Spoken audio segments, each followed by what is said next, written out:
ॐ भूर्भुवः स्वः तत्सवितुर्वरेण्यं भर्गो देवस्य धीमहि धियो यो नः प्रचोदयात्।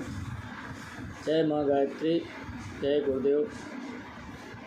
साथियों नमस्कार सभी को। जय भारत, जय हिंद। आज का हम अखंड ज्योति गुरुदेव की बातें, गुरुदेव की वाणी की श्रृंखला में ये वीडियो बनाने जा रहे हैं।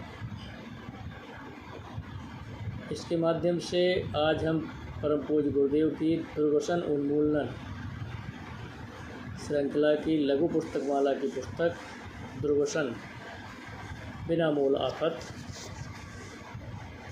को पढ़ने जा रहे हैं। आशा है आप लोग इसे सुनेंगे और अगर आपके जीवन में दुर्व्यसन है तो उनको संकल्पित होकर के छोड़ देंगे। अगर नहीं है तो हमारे अड़ोसी पड़ोसी, हमारे रिश्तेदार, हमारे मित्र जो इस दुष्चक्र में फंस गए हैं उनको निकालने के लिए आप इस वीडियो को उनको सुनवाएंगे और प्रयास करेंगे कि इस दुष्चक्र से उनको निकालें। साथियों, परम पूज्य गुरुदेव ने कहा है कि दुर्व्यसन कुछ थोड़े से व्यक्तियों के जीवन को ही नष्ट नहीं करते, वरन बड़े बड़े देश, राष्ट्र, जन समुदाय इनके कारण सर्वनाश के गड्ढे में गिर जाते हैं। मुग़ल साम्राज्य का मूलोच्छेद शराबखोरी के कारण ही हुआ। इसी प्रकार चीन का राष्ट्र अफीमखोरी के कारण पतनोन्मुख हुआ। पुराने ज़माने में भी मिस्र, यूनान और रोम के उन्नतशील और शक्तिशाली राष्ट्र इसी के कारण नष्ट हो गए। हमारे प्राचीन इतिहास में भी वर्णन है कई शक्तिशाली राज्य, जैसे यादवों का शक्तिशाली राज्य व्यसनों के कारण, मद उपयोग के कारण ही नष्ट हुआ और हमारा भगवान श्री कृष्ण जैसा अवतार भी उसको नष्ट होने से नहीं बचा सका। यही कारण है कि हिंदू धर्मशास्त्रों में सुरापान को गिनती महापातकों में की गई है, क्योंकि सुरापान सर्वनाश की मूल जड़ है। मद्यपान से सामाजिक एवं पारिवारिक जीवन का प्रभाव पड़ता है, दुष्प्रतियों को बढ़ावा मिलता है। साथ ही शराबी की व्यक्तिगत क्षति भी कम नहीं उठती। शारीरिक, मानसिक एवं आर्थिक क्षति के साथ ही अपने प्रति जन विश्वास को समाप्त कर बैठता है और फिर उसकी पूर्ति नहीं की जा सकती। प्रतिभावान एवं शक्ति संपन्न होते हुए भी उसके चरित्र को संदिग्ध रूप से देखा जाता है। उसके ऊपर फिर कोई विश्वास नहीं करता है। कुछ व्यक्तियों को यह गलत धारणा हो गई है कि शराब से शक्ति प्राप्त होती है। शराब उत्तेजक मात्र है। पीने के कुछ काल तक इससे हमारी पूर्व संचित शक्ति एकत्रित होकर उद्दीप्त मात्र होती है। नई शक्ति नहीं आती, बल्कि शक्ति का ह्रास होता है। लेकिन आदत पड़ने पर इसकी उत्तेजना के बिना कार्य में तबीयत नहीं लगती है, मन नहीं लगता है और लोग उसे पीने के आदी हो जाते हैं। गरीब भारत का इतना रुपया इसमें व्यय हो जाता है कि पौष्टिक भोजन, दूध, फल इत्यादि के लिए कुछ शेष नहीं बचता है। और उसके बाद उनके पीछे जो छूटे हुए परिवार के, उनके बच्चे, उनकी बीवी, उनके माता पिता आदि का भी जीवन दूभर हो जाता है। इसी तरीके से तंबाकू, बीड़ी, सिगरेट, हुक्का आदि कामोद्दीपक पदार्थ हैं। इसकी उत्तेजना में मनुष्य को पार्श्विक प्रवृत्तियाँ उत्तेजित होती हैं और मनुष्य व्यभिचार, अशिष्टता, अनीति की ओर प्रवृत्त हो जाता है। तंबाकू पीने से चरित्रहीनता आती है, चरित्र भ्रष्टता के साथ नपुंसकता भी आती है। तंबाकू का विषैला प्रभाव मनुष्य के रक्त को भी दूषित कर देता है। उसका सारा ओजस्वी तत्व नष्ट हो जाता है, जिससे धूम्रपान करने वाले के मुख पर कभी भी तेज उत्पन्न नहीं हो पाता। उसका वीर पानी की तरह पतला होकर शीघ्र पतन, स्वप्न दोष तथा प्रमेय आदि की भयंकर बीमारियां पैदा करके मनुष्य की निर्जीवता के हवाले कर देता है। तंबाकू में निकोटिन, आर्सेनिक, कार्बन मोनोऑक्साइड आदि कोयले की गैसों से 4 प्रकार के पदार्थ होते हैं जो मानव स्वास्थ्य के लिए विष का काम करते हैं। निकोटिन से हमारी प्राण शक्ति कमज़ोर हो जाती है। सिगरेट का धुआं बराबर मात्रा से बाहर निकलने के कारण नाक के पतले पर्दों पर बुरा प्रभाव डालता है। नाक के स्वाभाविक कार्य सुगंध दुर्गंध को महसूस करने की शक्ति मंद पड़ जाती है। आँखों की ज्योति भी कमज़ोर हो जाती है। इस दुर्व्यसन को छोड़ने में ही भलाई है, लेकिन हम लोग ये कह कर के कि अब हम क्या करें, छोड़ते ही नहीं, उसको पकड़े रहते हैं।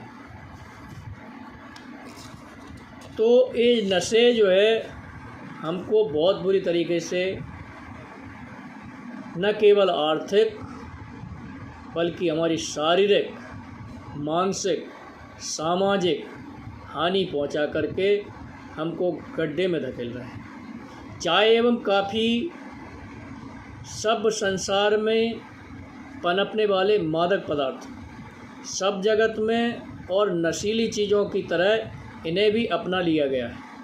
वास्तव में ये दोनों जीवनी शक्ति का ह्रास करते हैं।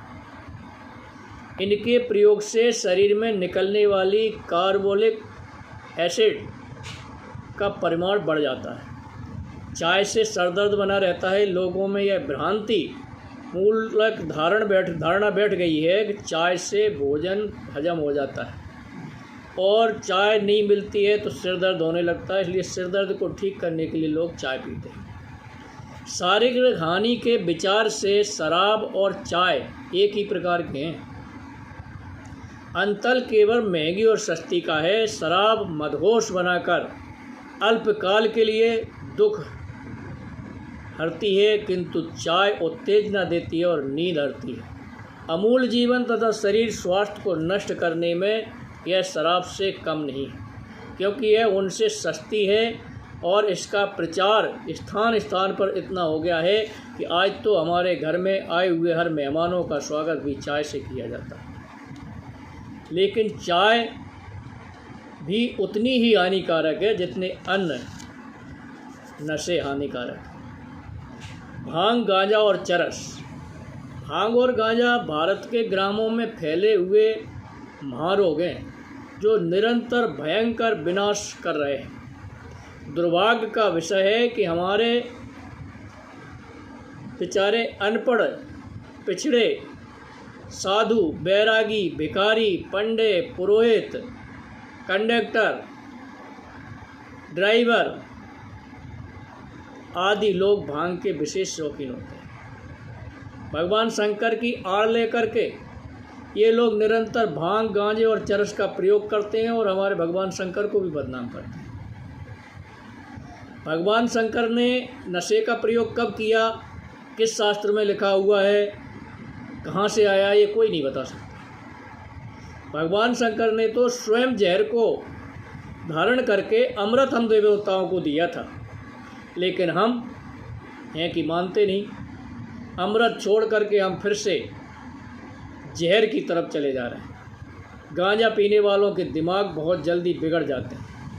भांग पीने वालों के चित्त की स्थिरता जाती रहती है और उचित अनुचित का विवेक नहीं रहता है। भेंगड़ी व्यक्ति सनकी होता है। भंगेड़ी उसके मन में जैसे ही एक बात उठती है वैसे ही उसे कर बैठता है। इसलिए सुश्रुत ने इन्हें कफ और खांसी वर्धक भी बताया है। सुश्रुत ऋषि ने भी अपने उसमें लिखा है भांगमय में कि भांग का पौधा विषैला है जिसमें भांग, गांजा, चरस तीनों नशीली चीज़ें तैयार होती हैं। अफीम, अब लोग अफीम खाने लगे, चरस खाने लगे। अफीम का नशा और अधिक घातक है। तनिक सी मात्रा में लेने से मृत्यु तक का भय रहता है। आमतौर से थकावट तथा जाड़े को भगाने के लिए भी उसका उपयोग किया जाता है। किसी बीमारी को रोकने या भगाने के लिए लोग अफीम का सेवन करते हैं। ये सभी सेवन के तरीके कृत्रिम और अनुचित हैं। बच्चों के देने से वे नशे में पड़े तो रहते हैं, किंतु उनका स्वास्थ्य नष्ट हो जाता है। भूख मारी जाती है, स्वाभाविक चेतन शक्ति, उल्लास, उत्साह, प्रसन्नता आदि नष्ट हो जाती है। शरीर कुश, दिमाग निर्बल एवं रक्तहीनता हो जाती है। ऐसे बच्चे जब पढ़ते हैं तो उनमें एकाग्रता और कुशाग्रता का अभाव हो जाता है। मानसिक क्षेत्र में अफीम के प्रयोग से ज्ञानात्मक शक्तियाँ निर्बल होती हैं, विशेषतः स्मरण शक्ति बिगड़ जाती है। स्नायु और ज्ञान तंतुओं में रोग लग जाते हैं। कुटेव पड़ जाने से यदि नियमित समय पर अफीम प्राप्त न हो तो किसी भी कार्य में तबीयत नहीं लगती। जिन स्थानों में अफीम खाने या पीने की आदत है वहाँ का संपूर्ण पुरुष वर्ग निकम्मा हो जाता है।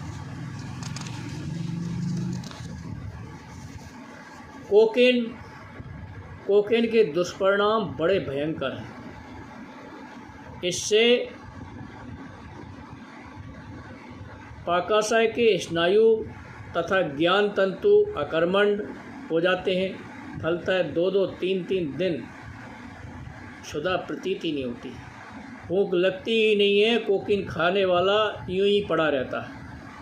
आरंभ में कोकीन के प्रयोग से ज्ञान तंतु और स्नायु के उद्गम स्थान पर कुछ झंझनाहट और वेग प्रतीत होता है, परंतु वह आवेग आधे घंटे से अधिक शेष नहीं रहता है। उतार प्रारंभ होने पर हृदय डूबता सा मालूम होता है। संपूर्ण शरीर पर आलस एवं वैराग्य की भावना आ जाती है। कोकेन खाने की आदत अन्य मादक वस्तुओं की अपेक्षा अधिक लुभावनी है, परंतु बड़ी भयानक भी है। इससे शारीरिक, मानसिक और आचारिक निर्बलता उत्पन्न हो जाती है। कोकेन वास्तव में ईश्वरी कोप स्वरूप है, जिसके फंदे में फंसने से अकथनीय दुर्गति होती है और उससे फिर बाहर निकलना मुश्किल हो जाता है। तो आज जो है विभिन्न तरीक़ों के जो नशे हैं जिनमें लोग फंस गए हैं और वो कहते हैं कि अब हम क्या करें, हमारी तो आदत पड़ गई है, वो हमसे छूटती ही नहीं है। तो ऐसा नहीं है। मनुष्य में वो ताकत है कि वो जो करना चाहे वो कर सकता है। केवल उसकी इच्छा शक्ति होना चाहिए, उसकी संकल्प शक्ति होना चाहिए, और संकल्प एक बार ले ले तो उसका कोई विकल्प नहीं होना चाहिए। आज हम विचार करें, श्रावण का महीना चल रहा है। भगवान शिवालय में के मंदिरों में, भगवान शिव के मंदिरों में, शिवालयों में हम सब लोग जाते हैं। गंगा जी का जल लाते हैं, नर्मदा जी का जल लाते हैं, क्षिप्रा जी का जल लाते हैं, गोदावरी जी का जल लाते हैं, अन्य पवित्र नदियों का जल लाते हैं, भगवान पर, शिवलिंग पर अर्पित करते हैं। और विचार करो, हमारे अंदर जो शिव तत्व बैठा हुआ है, जिसको हम ज्योतिर्लिंग के रूप में पूजते हैं, उस पर हम क्या चढ़ाने जा रहे हैं? शराब। हम भगवान के मंदिर में सुगंधित अगरबत्ती, धूपबत्ती समर्पित करते हैं, और हमारे अंदर बैठे हुए परमात्मा को हम क्या पिलाने जा रहे हैं? सिगरेट, गांजा, तंबाकू, बीड़ी। और फिर आप साधना का ढोंग करते हैं कि हम साधना कर रहे हैं। आप साधना नहीं कर रहे हैं, आप भगवान के बताए हुए मार्ग से भटक करके पाप मार्ग की ओर प्रवृत्त हो चुके हैं, जिससे आप स्वयं बर्बाद हो रहे हैं, आपका परिवार बर्बाद हो रहा है। साथियों, एक छोटा सा उदाहरण प्रस्तुत करता हूँ। मेरा ऐसा मानना है, परम पूज्य गुरुदेव ने भी अपने साहित्य में लिखा है कि जो नशे के आदी होते हैं वो छोटे से उम्र में हो जाते हैं, 10 साल, 12 साल, 15 साल। कोई अपने पालकों को देख करके, कोई अपने शिक्षकों को देखकर, कोई अपने दोस्तों से। अगर मान के चलिए आप 15 वर्ष की उम्र में आप एक छोटा सा नशा गुटखा खाने लगे तो उस पर कम से कम 20 रुपये प्रतिदिन आप खर्च करते हैं।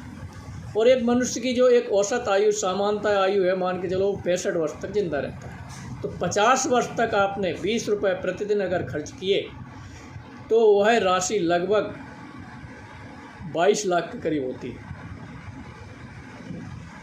तो आप गरीबी का रोना रोते हैं कि हम गरीब हैं। उस राशि को आप संचित करिए किसी बैंक में, पोस्ट ऑफिस में, और उसको एक संचित निधि अपने परिवार के लिए तैयार कर लीजिए और अपने आप को और अपने परिवार को इस दुष्चक्र से बचाइए। आज ही आप भगवान के घर जाइए, भगवान के मंदिर जाइए, देवालय में जाइए, शिवालय में जाइए और संकल्प लीजिए कि आज से हम इस नशे को नहीं करेंगे। हम जो भी नशा कर रहे हैं उसको आज से छोड़ते हैं। देखिए कैसे नहीं छोड़ता है। अगर किसी खंबे को अगर ज़ोर से हमने हाथ से पकड़ लिया और कोई कहे छोड़ दो और आप छोड़ना नहीं चाहे तो बात अलग है, नहीं तो आपके पास ये ताकत है कि आप उसको छोड़ सकते हैं। उसी तरीके से आप इससे ग्रसित हो गए हैं, अच्छी चीज़ें खाइए और इसको छोड़ दीजिए। श्रावण का महीना है, आज ही संकल्प लीजिए, स्वयं बर्बाद होने से बचिए, अपने परिवार को बर्बाद होने से बचाइए। धन्यवाद।